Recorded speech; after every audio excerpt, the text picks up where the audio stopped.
100 বছরের পুরনো জমিদার বাড়ির টয়লেটে করলাম আজকে হিসু। Hey Bangali, welcome to my new special blog. আজকে আমি বেরিয়ে বললাম আমার বন্ধু ক্রিশকে সাথে নিয়ে 100 বছরের পুরনো জমিদার বাড়ি এক্সপ্লোর করতে। আমার বাড়ি থেকে প্রায় 60 থেকে 70 কিলোমিটার হবে জমিদার বাড়ির দূরত্ব।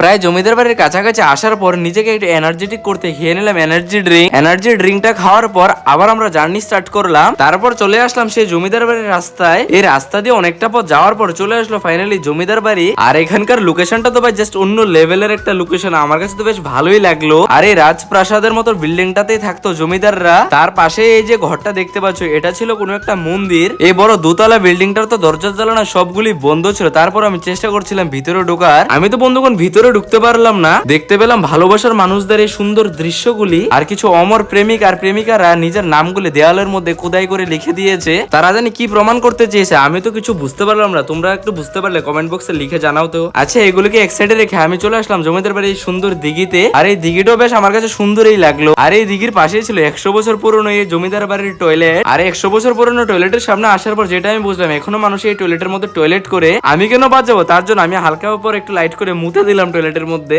আর এই জমিদার বাড়ির মধ্যে আরো একটা জিনিস দেখলাম, এই কলা গাছের মধ্যে কলাগুলি। এখন আমার বন্ধু আর আমি মিলে এই বাগান থেকে কলা চুরি করে বাড়িতে যাই। তোমরা এই চ্যানেল নতুন হলে চ্যানেলটা সাবস্ক্রাইব করে ব্লগে একটা লাইক করে সুন্দর একটা কমেন্ট করে দিয়ে যাও।